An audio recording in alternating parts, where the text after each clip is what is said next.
Bonjour, alors aujourd'hui je vous retrouve donc dans un Häagen-Dazs avec une petite question qui m'est bien souvent posée et qui est totalement pertinente avec les vidéos que je fais ici au quotidien, c'est-à-dire que voilà, Cédric, est-ce que tu es un génie ? Non, la réponse est oui, bien évidemment, mais la question qui m'est posée, c'est de savoir, comment est-ce que tu as fait à tes débuts, comment est-ce que tu as fait pour apprendre le chinois tout seul, comment est-ce que tu as fait pour progresser, pour mettre au point ta propre méthode, etc. Et surtout, comment est-ce que moi je peux faire en tant que débutant qui sait pas du tout par où commencer, pour apprendre le chinois. Alors pour ça, on va voir trois choses en attendant que la glace arrive, et c'est première chose, comprendre un petit peu comment ça fonctionne le chinois. Deuxième chose, avoir quelques bases de prononciation. Et troisième chose, attaquer tout de suite les caractères. Donc on va parler, pendant qu'on est ici au Häagen-Dazs, dans un premier temps, du premier point, c'est-à-dire un petit peu le chinois, comment ça fonctionne. Donc la première chose, la plus importante à noter, c'est qu'on n'a pas d'alphabet phonétique en chinois.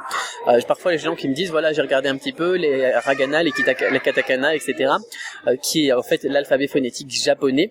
En chinois, on n'a pas ça du tout. On a une prononciation totalement indépendante entre les caractères et donc le sens et la prononciation. C'est-à-dire que voilà, il faudra apprendre par cœur les caractères comme les kanji en japonais. On ne pourra pas avoir d'aide pour la prononciation. Quand vous lisez un texte en chinois, vous n'aurez pas d'aide, vous saurez pas, si vous connaissez pas le caractère, vous saurez pas.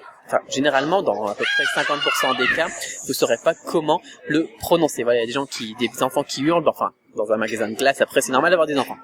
Donc, très très important de voir un petit peu comment ce que c'est composé. Donc on a des caractères uniquement qui composent les mots du chinois. Il faut savoir que des caractères, il doit y en avoir 80 000 environ, donc qui ont été recensés.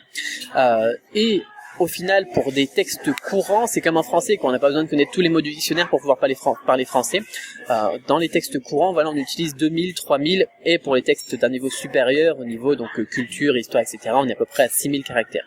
Donc on va apprendre 1200 caractères dans un premier temps pour avoir un niveau courant, et ensuite 6000 caractères dans un deuxième temps pour avoir un niveau bilingue. Voilà, donc ça c'est très important. Regardez un petit peu ça, comment est-ce que c'est créé, comment est-ce que ça fonctionne, et on va travailler donc les caractères. Je vous en reparlerai dans le troisième point après, mais surtout savoir ça dans un premier temps. Et donc, ce qu'il va nous falloir apprendre maintenant, c'est nos premiers caractères. Ce sera le troisième point, et comment les prononcer. Alors on va d'abord prononciation ensemble, après la glace.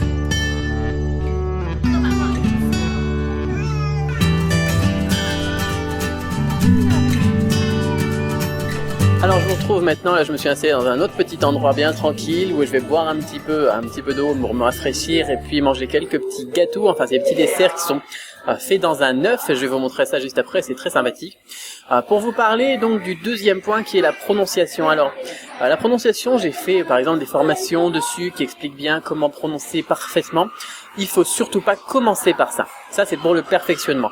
Pour commencer, il faut vous initier globalement à la prononciation, c'est-à-dire que vous allez regarder globalement comment ça se prononce les voyelles, donc ce qu'on appelle les initiales et les consonnes, les finales, les groupes de consonnes, Par exemple, UAN, comment ça se prononce, quand ça suit par exemple un X, donc une initiale, voilà.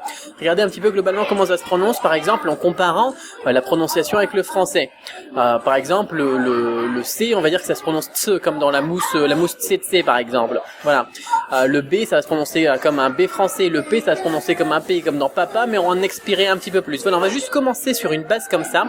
Je vais vous donner des liens là aussi, donc vous aurez toute une série de liens en dessous de la vidéo pour voir un petit peu comment faire pour la prononciation, mais c'est par ça qu'il faudrait commencer. Donc c'est la deuxième étape pour vraiment se lancer dans l'apprentissage du chinois. Regardez un petit peu la prononciation, comment est-ce que ça se présente globalement, et pas vous fatiguer, pas apprendre à faire la prononciation parfaitement et faire que de l'oral avant de vous lancer dans les caractères. Non.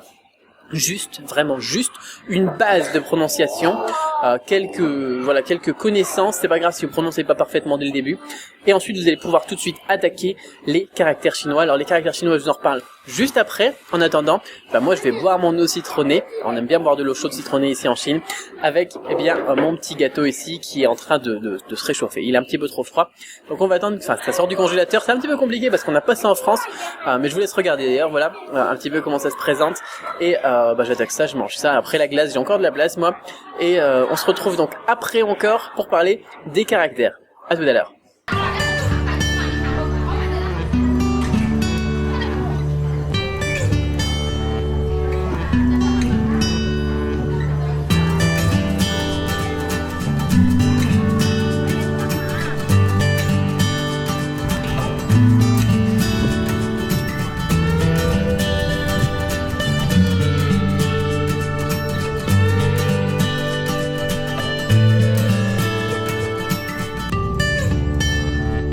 voulais enregistrer la fin de la vidéo au restaurant, mais il y avait vraiment trop de bruit.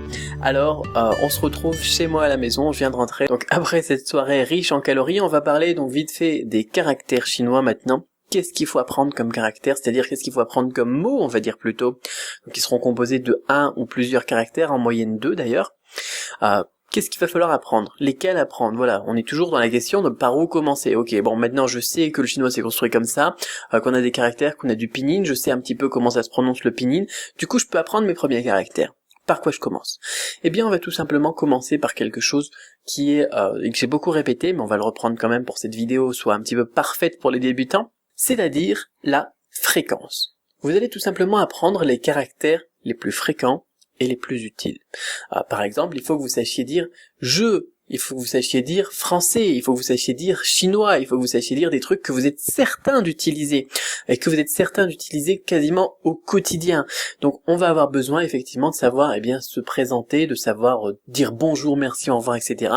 Et au final, tout ça, on le retrouve dans le vocabulaire du HSK1. Donc on va pouvoir travailler sur deux choses à la fois. Un, la fréquence des caractères. Donc on a des listes de fréquences, c'est-à-dire que ils ont pris des textes, en fait ils ont pris des livres, des gros livres, des gros bouquins, des journaux, etc. Ils ont analysé dans ces livres, dans ces journaux, dans ces etc. Tout ce qu'il y avait comme caractère, ils ont pris, ils ont regardé un petit peu ce qu'il y avait de plus fréquent, et ils ont fait une liste avec ça. Donc par exemple le possessif 2, c'est comme en français, c'est le mot le plus fréquent donc de la langue chinoise, donc il faut connaître très rapidement le caractère 2. Et dans un deuxième temps, on va aussi utiliser donc tout ce qui est dans le vocabulaire du HSK1, c'est ce qui nous sert à faire une conversation basique en chinois dans la vie de tous les jours, et là on a 150 mots. Donc on va pouvoir travailler un petit peu sur les deux fronts pour être certain d'apprendre des choses utiles. Voilà, c'est sur ça qu'on va travailler, et on va répartir tout ça ensuite en thématiques.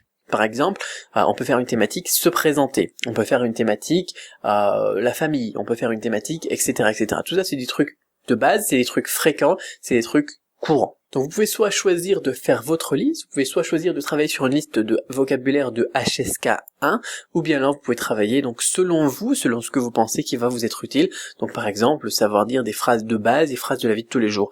Donc par exemple, je suis français, bonjour, comment ça va, etc. On va tout simplement commencer par ça.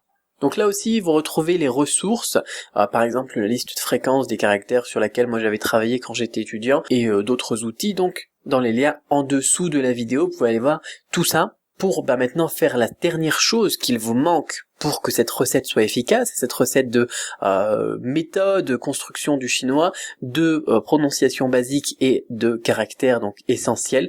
Pour que ça soit efficace, tout simplement, il vous reste plus qu'une seule chose, et c'est généralement la chose la plus dure, celle que les gens ils font pas vraiment, ou qui mettent le plus de temps à mettre en place, c'est tout simplement de passer à l'action. Alors essayez de vous faire un plan, fixez-vous un objectif, voilà, dites-vous, je vais apprendre ces fameux 150 mots en 3 mois, je vais apprendre ces fameux 150 mots, où je vais regarder un petit peu cette liste ce soir et en retirer, ceux qui me semblent les plus appropriés pour un apprentissage du chinois, etc., etc. Et passez à l'action. Mettez-vous-y. Voilà, je sais pas si ça se dit, ça mettez-vous-y, ça sonne un peu bizarre, mais c'est pas grave. Donc commencez tout simplement à apprendre le chinois dès aujourd'hui, parce que sinon le plus grand de vos ennemis maintenant, c'est tout simplement la procrastination. Et c'est la procrastination qui va généralement vous dire, voilà, il faut que j'aille apprendre tout ça, il faut que je travaille avec un Becherel, il faut que j'aille étudier les règles de grammaire, il faut que. Non, il faut que vous commenciez uniquement par ce que je viens de vous dire, par ces 3 éléments, et que vous vous y mettiez, vous mettiez un petit peu dans le bain de l'apprentissage, que vous commenciez à avoir des problèmes qui sont liés à l'apprentissage, et pas liés à la peur de l'apprentissage, ou liés à ce que vous pensez que l'apprentissage sera. C'est très philosophique ce que je viens de dire, mais c'est exactement, ce qui se passe donc chez la plupart des gens que je vois qui veulent apprendre le chinois, qui me disent je veux apprendre le chinois, et à qui j'ai envie juste de répondre, vas-y, commence.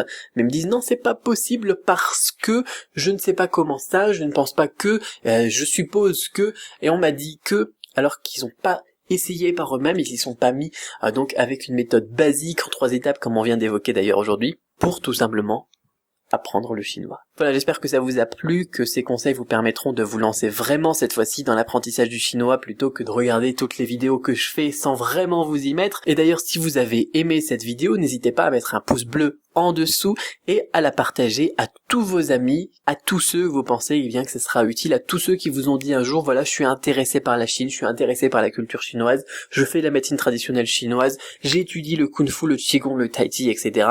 Ouais, comme ça. Partagez ça avec eux parce que vraiment ça peut leur changer la vie. Ils peuvent se dire voilà, maintenant ce soir je m'y mets, voilà, je suis en train de taper la table de Mahjong, et je me suis mis dans la salle de Mahjong, donc dans mon appartement, et je tape sur la table. En tout cas, moi ça m'a vraiment fait plaisir de partager ça avec vous. On se retrouve très vite dans une nouvelle vidéo.